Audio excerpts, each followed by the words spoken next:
जी भाई जी।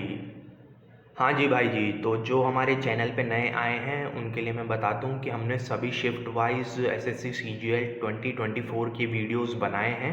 तो आप चाहें तो हमारे चैनल पे जाकर के उन सभी को देख सकते हैं। वीडियो को लाइक कर दें, चैनल को सब्सक्राइब कर दें। दूसरी इम्पॉर्टेंट बात जो आप सभी लोग कान खोल के सुन लें वो ये है कि हम एसएससी के मेन पेपर को रेप्लिकेट अब नहीं करेंगे। एसएससी की गाइडलाइंस को हम लोग भी थोड़ा बहुत फॉलो करेंगे, लेकिन उन सभी टॉपिक्स पे जैसे गगन प्रताप सर कराते हैं उन्हीं टॉपिक्स पे बेस्ड दूसरे और क्वेश्चंस हम लोग लेके आए हैं, ताकि आपको आइडिया पता चल जाए कि क्या पूछा जा रहा है और दूसरा पेपर भी एकदम रेप्लिकेट ना हो। तो टॉपिक्स और क्वेश्चंस उस तरीके से हमने चेंज कर दिए, तो कोई भी कमेंट में आके ये नहीं बोले कि भाई ये एग्जैक्ट क्वेश्चन नहीं थे। एग्जैक्ट क्वेश्चन वहाँ के हम लोग जानबूझ के नहीं डाल रहे हैं, लेकिन आपको फेयर आइडिया चल जाएगा पता। ठीक है, आ जाइए पहले क्वेश्चन पे। Hemis festival is celebrated in which state? Hemis festival इनमें से किस स्टेट में सेलिब्रेट करते हैं? यूपी, एमपी, आंध्र प्रदेश या फिर लद्दाख? आप बताइए। इसका आंसर है लद्दाख। लद्दाख अब यूनियन टेरिटरी है, वैसे तो स्टेट रहा नहीं है। ठीक है, आ जाइए नेक्स्ट क्वेश्चन पे। Which of the following is a flute मास्ट्रियो?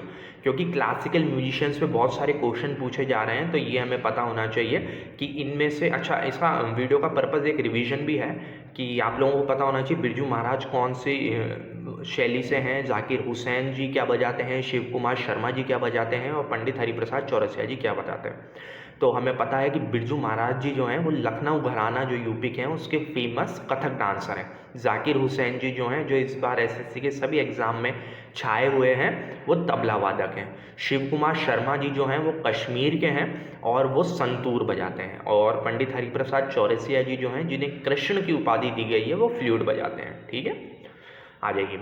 Vice president is appointed under which article? Vice president किस आर्टिकल के अंडर उनकी नियुक्ति करी जाती है? तो आर्टिकल 63 जो है उसके अंडर वाइस प्रेसिडेंट की नियुक्ति करी जा सकती है। दोस्तों क्वेश्चंस एग्जैक्ट नहीं मैंने डाले हैं, उनका फॉर्मेट और उनको बदल दिया है हल्का हल्का, ताकि किसी के लिए भी कोई डिसफेयर चीज़ ना हो। Kailash temple was built by whom? Dantidurga, Rajarajavan, Krishnavan या फिर नंद? अच्छा, हमें पता होना चाहिए इनमें से कौन किस डायनेस्टी का है और इनमें से किसने कौन सा टेम्पल बनाया था। तो राजराजवन जो है वो चोला डायनेस्टी के हैं, इन्होंने महामल्लापुरम में टेम्पल बनाया था। इसका जो कैलाश टेम्पल है वो एलोरा महाराष्ट्र में है और इसे कृष्ण वन ने बनाया था। ठीक है, और ये बनाया था 756 से 773 AD के बीच में। और इसका नाम कैलाश इसलिए रखा था क्योंकि इसमें भगवान शिव की प्रतिमा है और कैलाश उनके रहने का स्थान है, तो उसको समर्पित करते हुए कृष्ण वन ने ये बनाया था। ठीक है।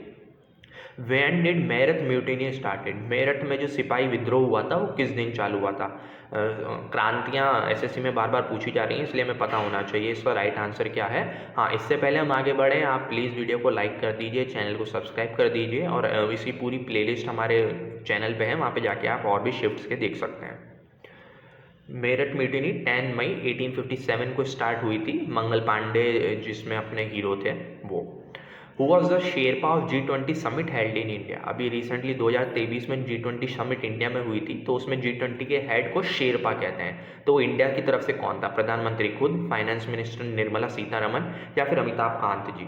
तो इसका राइट आंसर है अमिताभ कांत जी, हमारे IAS ऑफिसर हैं जो पहले नीति आयोग के CEO भी रह चुके हैं, तो वो इसका राइट आंसर है।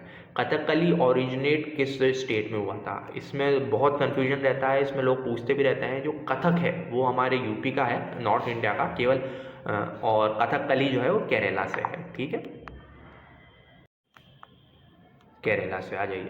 Who won the best global music performance award in 66 Grammy award? ये मेन क्वेश्चन है जिसकी वजह से बार बार जाकिर हुसैन जी को एसएससी पूछता है। अभी रिसेंटली 66 ग्रैमी अवार्ड हुए थे, जो प्रेस्टिजियस अवार्ड है म्यूजिक से रिलेटेड, उसमें जाकिर हुसैन जी को ही best global music performance award मिला है। ठीक है, इसलिए बार बार जाकिर हुसैन के पद्म भूषण, पद्म विभूषण ये सब पूछे जा रहे हैं। ठीक है, आ जाइए। एग्जैक्ट क्वेश्चन नहीं है, लेकिन आपको पता चल गया है कि वो क्या है।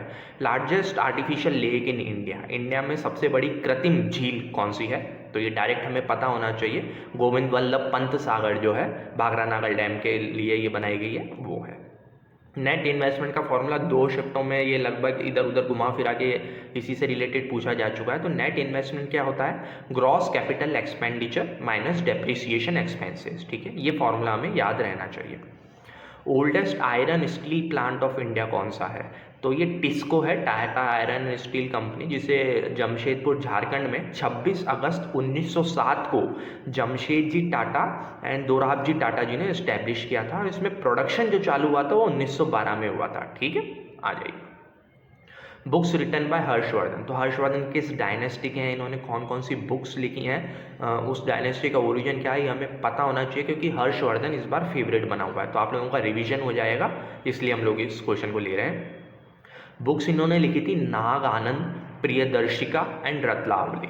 और हर्षवर्धन के बारे में हमें क्या पता होना चाहिए कि इनकी राजधानी जो थी वो कनौज के रूलर थे, 1606 में बने थे ये। He was the son of Prabhakar Vardhan the king of Thaneshwar who had defeated एल्कोज हुन, जिन्होंने हुन शासकों को हराया था। ठीक है, और ये यंगर वर्धन थे राज्यवर्धन के, जिनकी मरने के बाद हर्षवर्धन को गद्दी पे बिठाया गया था। ठीक है, आ जाइए। स्माइल 75 प्रोजेक्ट इनमें से किससे रिलेटेड है? तो स्माइल 75 प्रोजेक्ट हमें पता होना चाहिए कि बैगिंग को रोकने के लिए, और बैगर्स को बेसिकली हम स्किल इंडिया के अंदर हम उन्हें स्किल सिखा देंगे, भाई पंचर सुधारो, वड़ा पाव बनाओ, रील्स बनाओ यूट्यूब पे, लेकिन बैगिंग मत करो। वैसे बैगिंग यूट्यूब पे भी बैगिंग ही होती है, लाइक कर दीजिए, सब्सक्राइब कर दीजिए। चलिए ठीक है, आगे बढ़ते हैं। Next ICC men's world cup, हाँ ये कब होगा और किन देशों में होगा वो इम्पोर्टेंट है। ठीक है, ये साउथ अफ्रीका, जिम्बाब्वे और नामीबिया, ये तीनों अफ्रीका के ही हैं। इनको कंबाइंडली होस्ट करने के लिए दिया गया है अक्टूबर-नवंबर 2027 में ये होगा। ठीक है, which cell do not contain nucleus, कौन से सेल में न्यूक्लियस नहीं होता है। ठीक है, तो इसमें थोड़ा सा चेंज हो गया है, लेकिन प्रोकैरियोटिक सेल्स जो हैं उनमें बेसिकली नहीं होता है, उनमें डीएनए फ्रीली फ्लोट करता है साइटोप्लाज्म में। और इनमें रिप्रोडक्शन कैसे होता है? तो फिर माइटोसिस की वजह से, जिसमें से सेल खुद अपने आप में 2 छिन्न हो जाता है। ठीक है, आ जाइए। What is the formula of volume? इससे पहले आगे बढ़े, हमने सारी प्लेलिस्ट अपने चैनल पे डाल रखी है सारी शिफ्ट्स की, तो आप लोग वहाँ पे देख सकते हैं। एग्जैक्ट हम लोग क्वेश्चन नहीं डालेंगे एसएससी का सम्मान करते हुए, लेकिन आपको टॉपिक्स वगैरह पता चल जाएंगे। तो ब्यूटेरिक एसिड पूछा गया था, तो वैसे ही ओलियम भी इम्पॉर्टेंट है। सल्फर H2S2O7 को ओलियम कहा जाता है। ठीक है, ये हमें याद रखना है। प्रधानमंत्री जनधन योजना किस वर्ष चालू हुई थी? तो प्रधानमंत्री जनधन योजना, मुद्रा योजना और ये जन आवास योजना, ये सारी इंपॉर्टेंट है। जनधन योजना नरेंद्र मोदी जी ने 28 अगस्त 2014 को चालू करी थी, और ये अनाउंस कर दिया था लाल किले की प्राचीर से 15 अगस्त 2014 को। ठीक है, यहीं तक अभी हम इन क्वेश्चंस को रखेंगे। आप वीडियो को लाइक कर दें, चैनल को सब्सक्राइब कर दें।